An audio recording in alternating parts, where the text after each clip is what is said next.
Agora à noite quero que você me acompanhe no Salmo 102. Sou como um pelicano no deserto. Sou como uma coruja do deserto. Eu observo e sou como um pardal sozinho no telhado. Esta semana, o presidente Reagan, em sua entrevista coletiva, declarou ao mundo: você pode olhar o mundo de hoje com pessimismo ou com otimismo.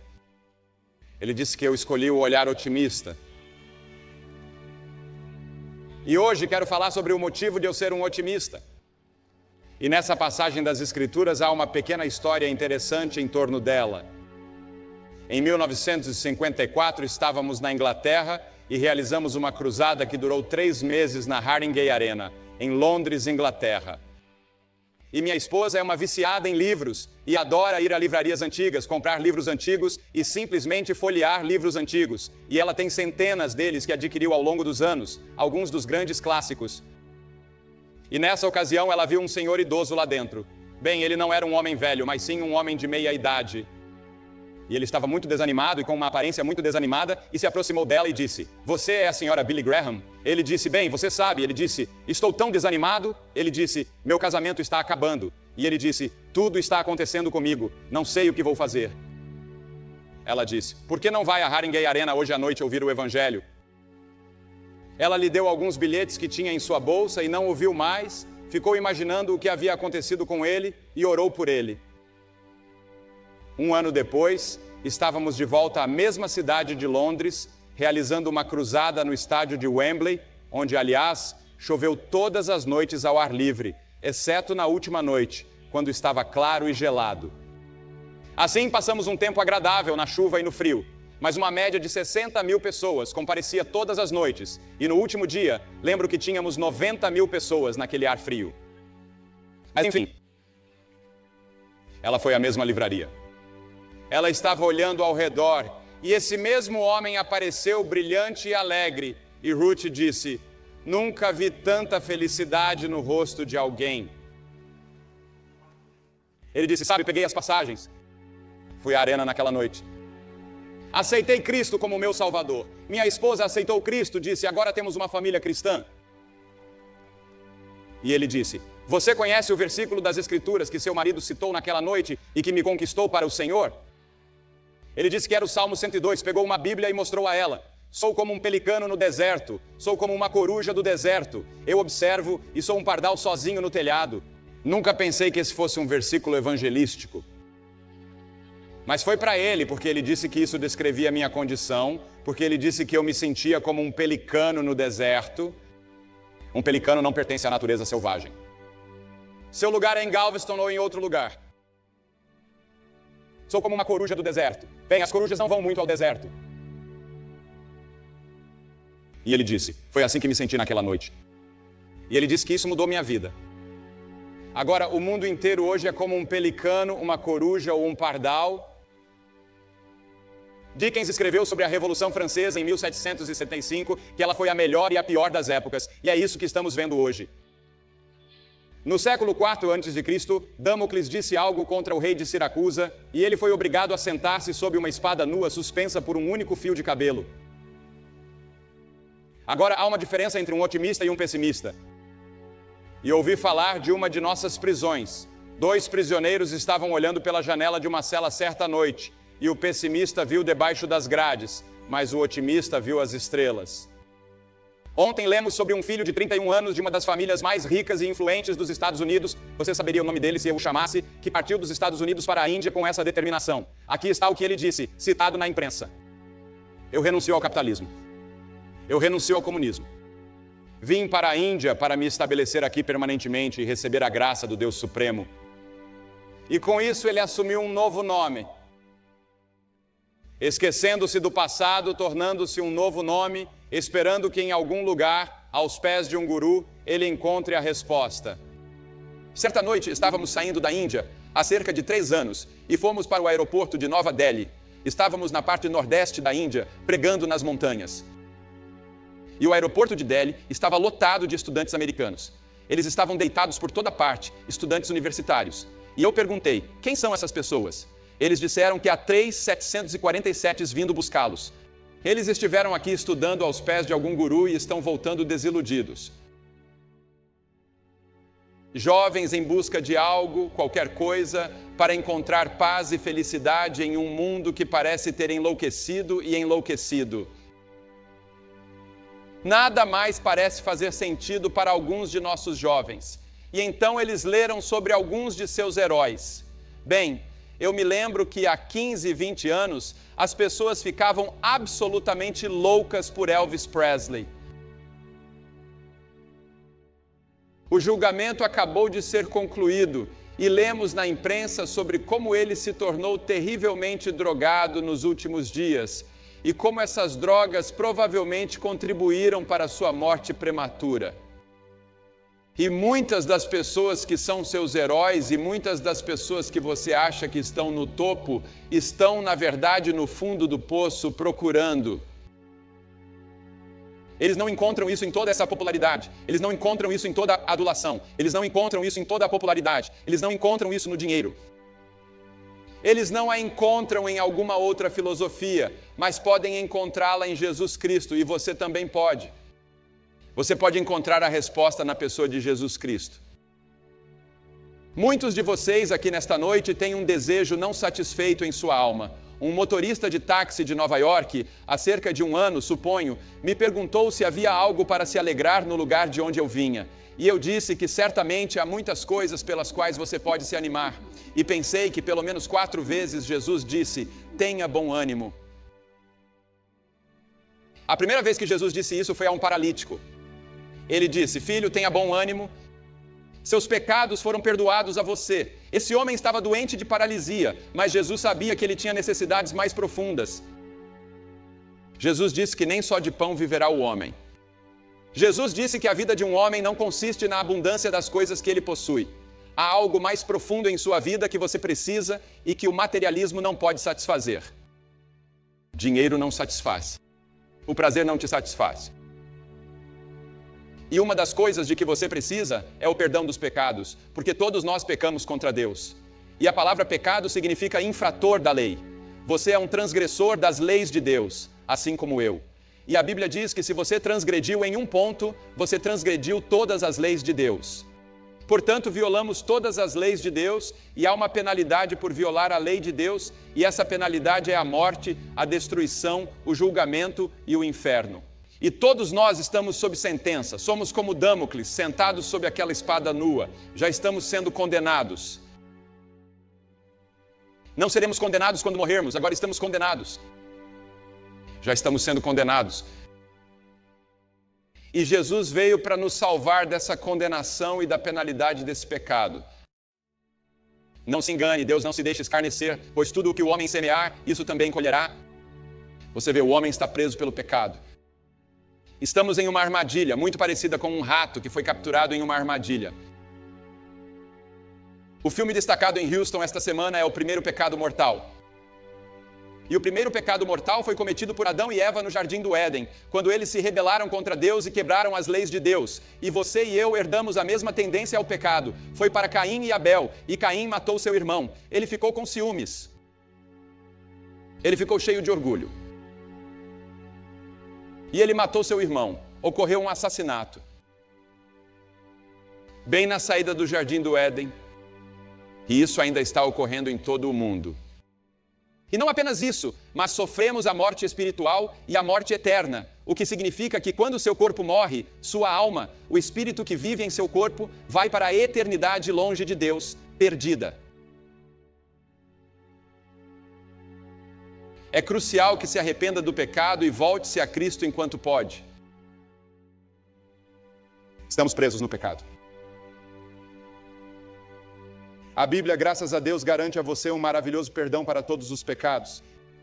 Bem-aventurados aqueles cujas iniquidades são perdoadas e cujos pecados são cobertos. Deus pode perdoar você por causa da cruz. Porque na cruz Jesus Cristo morreu por nossos pecados e porque Ele estava disposto a morrer, Deus agora pode perdoar você e permanecer justo. Você sabe, Deus tinha um problema. Como Deus poderia perdoar o pecador e permanecer justo, santo e íntegro? Porque se Deus viesse e nos desse um tapinha nas costas e dissesse, você está perdoado, Ele teria sido um mentiroso. E se Deus fosse um mentiroso, Ele não seria Deus. Alguém teve que pagar a penalidade. Você e eu somos culpados. Quem vai pagar a multa? Jesus pagou. Essa é a razão pela qual ele veio. Cantamos essa música, Jesus pagou tudo. Ele pagou tudo. Essa é a razão pela qual a palavra sangue é usada nas Escrituras, porque a palavra sangue representa a vida. Ele deu sua vida por nós na cruz. O sangue de Jesus Cristo, seu Filho, nos purifica de todo pecado. E é maravilhoso saber que todos os seus pecados estão cobertos pelo sangue de Cristo. Sim, Deus pode perdoar o pecado por causa da cruz. A escritora de Los Angeles, Alice Ramírez, escreveu em sua coluna sindicalizada nesta semana que neste ano dos deficientes, ela passou um dia em uma cadeira de rodas como paraplégica assumida.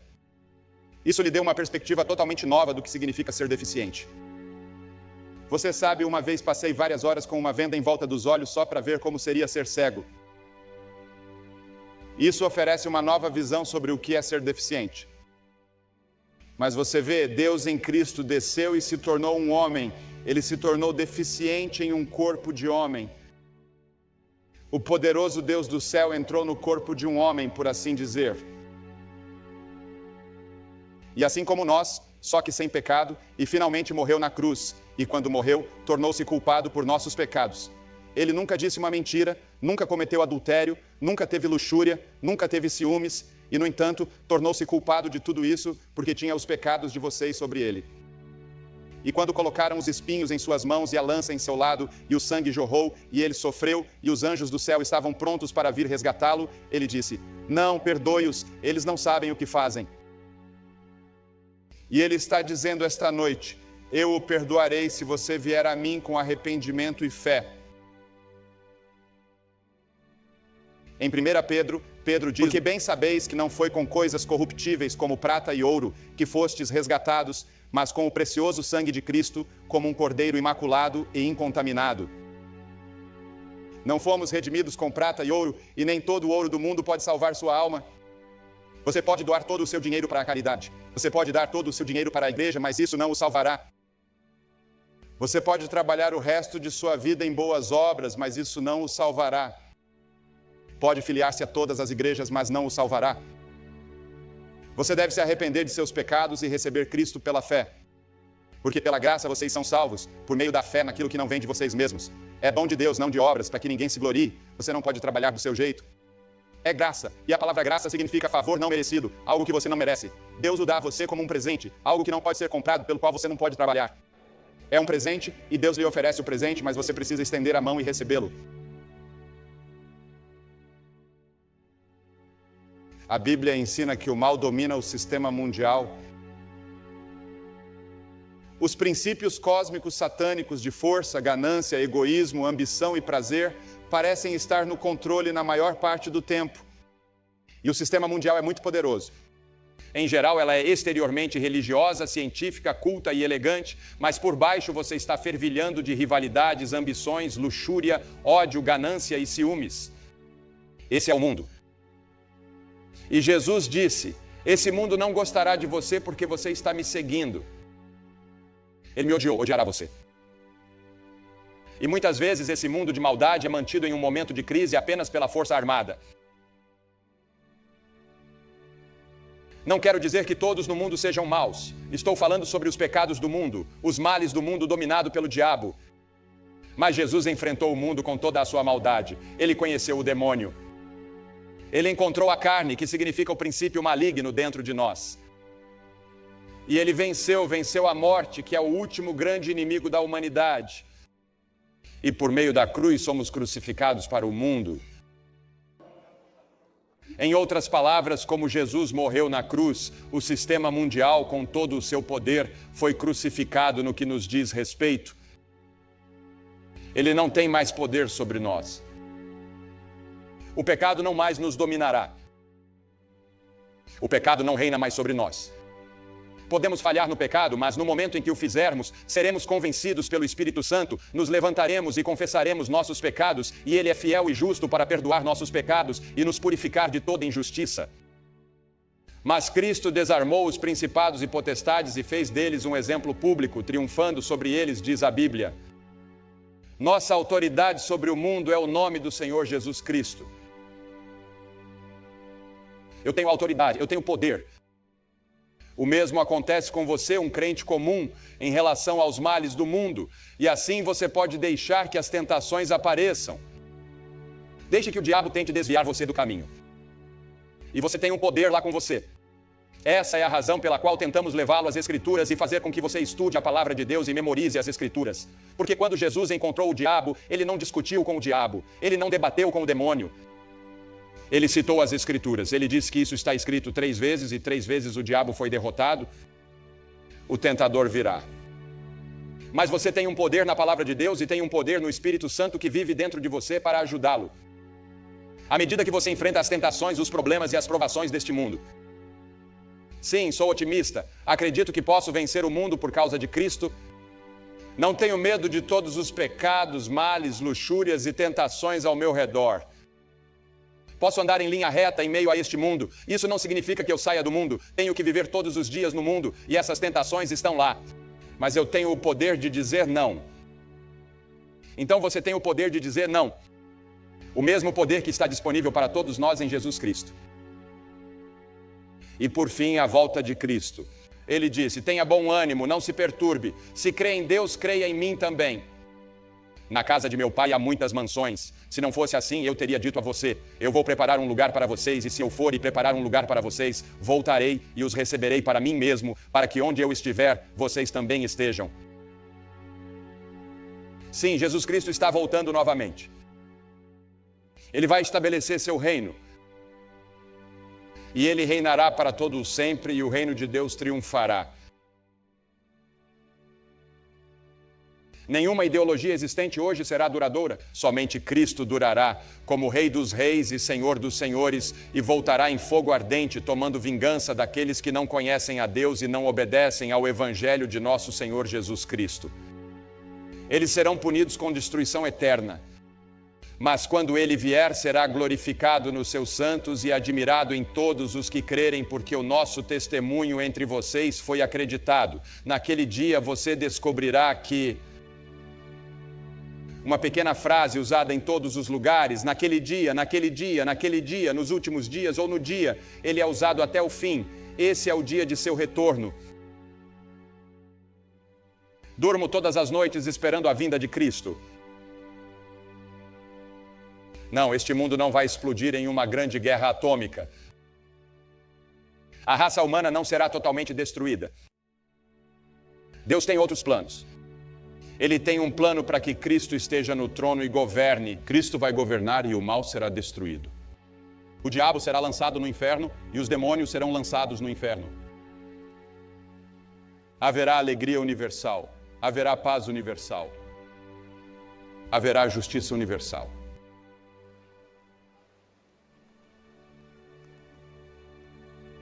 E as Escrituras afirmam que devemos fazer uma escolha.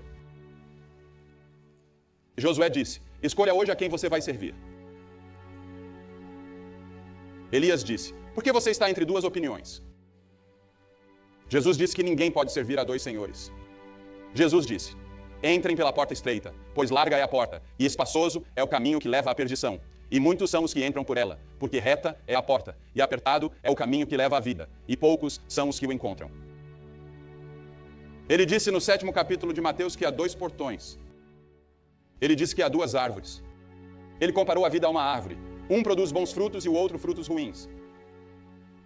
Você é qual árvore? Ele disse que há 2 bases. Uma é construída sobre a areia, e quando o vento vem, ela se desfaz. E a outra é construída sobre a rocha e dura. Qual é a sua? Você deve escolher. Você diz, bem, Billy, o que fazer?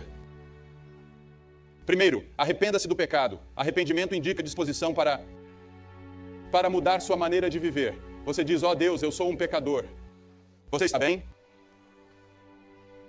Estou disposto a mudar meu modo de vida. E então, por meio de uma fé infantil, como uma criança confia em seu pai e em sua mãe, você confia somente em Jesus para a sua salvação.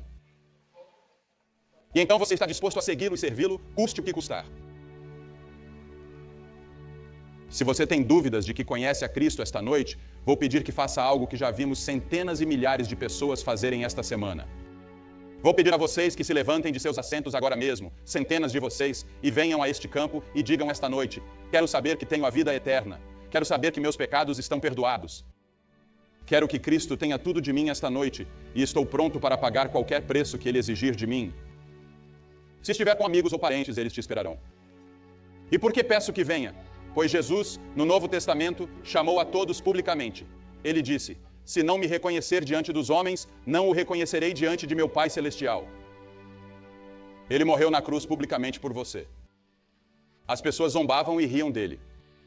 Mas ele se manteve firme por você. Agora ele diz: você vem publicamente e se declara para mim. A Bíblia adverte que seu espírito nem sempre lutará conosco. Talvez você nunca mais esteja tão perto do reino de Deus. Este é o momento único para você. É melhor você tirar proveito disso. Quando veremos isso em Houston novamente? Provavelmente nunca nesta geração. Você se levanta, vem e faz sua declaração para Cristo esta noite e o recebe em seu coração e permite que Ele venha e mude toda a sua maneira de viver. Se você estiver com amigos ou parentes, eles esperarão por você. Apenas essa simples decisão significa tudo na eternidade. Você vem. Vamos esperar. Rapidamente. Homens, mulheres, jovens daqui de todos os cantos e daquela arquibancada lá em cima. Isso leva 1 minuto a mais, portanto, comece agora. Não deixe que nada afaste você de Cristo. Você vem. Traga seu amigo com você.